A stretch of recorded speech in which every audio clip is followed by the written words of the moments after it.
So I do genuinely believe that the DJI Action4 is the best action camera that you can buy. For now.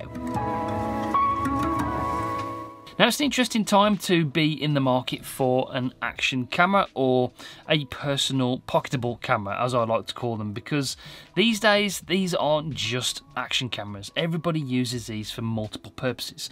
I like to use them for exploring, for vlogging, for just capturing my daily life. I do use it for action sports. I do road cycling, we go on the electric skateboard, so I will be testing other products coming soon like electric e-bikes. These cameras come in really useful for my YouTube career, for instance. They're another tool in the bag, but which one should you buy? Well, over the last week or so, I've been testing out the new Action4 versus the GoPro 11 and the old Action 3. Now, I was a massive fan of the Action 3, but the image quality just wasn't up to scratch when it came to competing with the GoPro 11.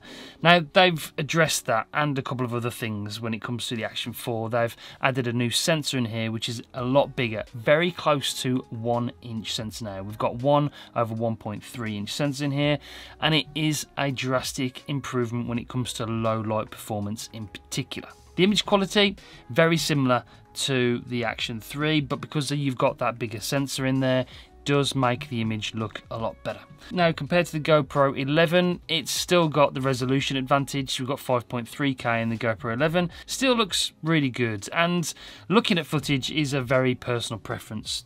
Personally, I think the Action 4 looks a more pleasing image. So the couple of things that the Action 3 was lacking from last year, they've improved. They've added a bigger sensor, the image quality is improved, and they've added another feature called the invisible selfie stick, which is specifically designed for snowy environments because it uses like a contrast based software system to remove the selfie stick from the image. So it's good, it does work pretty well. It is a bit of a pain to do because it takes a lot of processing through the cloud and you can't do it through Wi-Fi, so it takes about, with my testing, about 15 minutes to actually process the image, and you can only record up to 120 seconds of footage as well in 1080p, so it's limited, but it does have its uses. I said for now because the GoPro 12 is going to be coming out within the next month, and while I fully expect it to be an improvement over the 11, I think some of the leaks that we've seen in recent weeks are not true. Well, I've seen some leaks saying that there's a 1 inch sensor coming, and I don't think that's going to happen. I was right about the Action 4, so maybe you should trust me when it comes to the GoPro 12. I don't think we're quite ready for 1 inch sensors in an action camera yet for various reasons, but that's a separate video because I'm going to be talking about that and the leaks in an upcoming video. So if you're new to the channel, please do make sure you subscribe, press the bell so you don't miss any future uploads. All the old tools and stuff. All the old nails. It's over 100 years. Just over. All the glass bowls, look. It's over 100 years and we're probably still like... That's crazy, isn't it? But people were working in here hundreds of years ago. Pretty cool. Like the fire. Back into the sunlight or rainy atmosphere. We're going to go this way. Are we going to go back up onto... That's not a way, that dude. This is the way. If there's a gate, there's a way.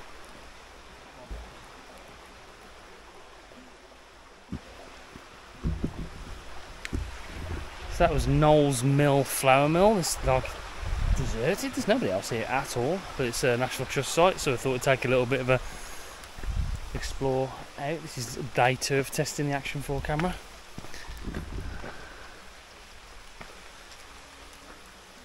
So why do I think the Action 4 is the camera to go for at the moment? And I suspect I will still recommend this when the GoPro 12 comes out, because a few reasons.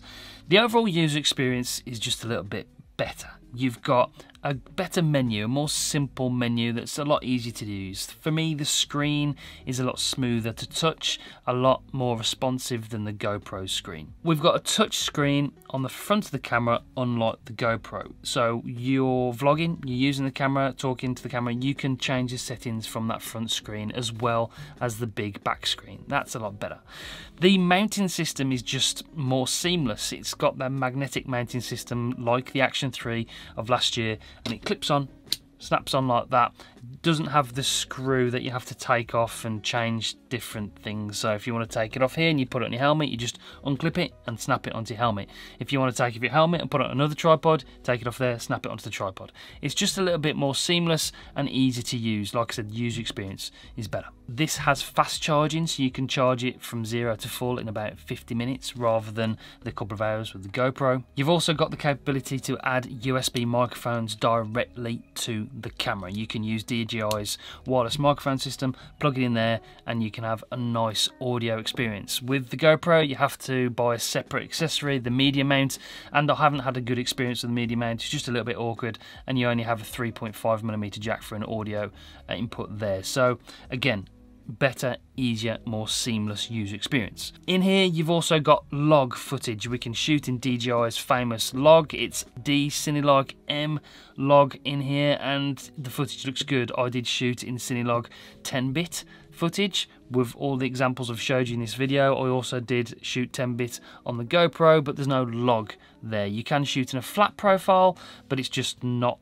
log footage that you can extensively color grade in post-production if that's the route you want to go down. Overall, those are the things that I just love about the DJI Action4 and I liked about the DJI Action3. They've just improved the sensor and added some other software features to this, just makes it a more complete camera. So overall, I suspect I'm still going to recommend that one when it comes to the GoPro 12 coming out. Hopefully that might not be the case. I will be getting the GoPro 12, so again, if you're new to the channel, subscribe, like the video, press a bell, all those YouTube things, it really does help. It's not a perfect camera, there are some downsides, like I mentioned, that new invisible selfie stick, while a cool feature, just a little bit of a pain to do, it takes a lot of processing, and I just wish maybe the resolution would match at least the GoPro. It is 4K 60, it looks good, but if you're cropping into your footage, then 5.3K does come into an advantage in certain scenarios. But I love it, I think it is the action camera to beat. Overall, everything about this camera is good. They've thought about everything in DJI when it comes to this. Really is a fantastic action camera. You can't go wrong. If you do want to purchase any of these cameras, then you can buy them through the link in the description down below. But that's it for this one. Stay tuned. More videos coming on this camera. More videos coming on the new GoPro. And I suspect Insta360 might have like a counter strike and release a new action camera pretty soon as well. Yeah, I suspect that's going to be coming close to the GoPro or after the GoPro release, so make sure you do stay tuned. That's it for this one. Let me know what you think in the comments down below. Always interested to see your comments because it does create a conversation. Which one's the best camera? Everybody's got their thoughts. For me, it's a DJI at the moment.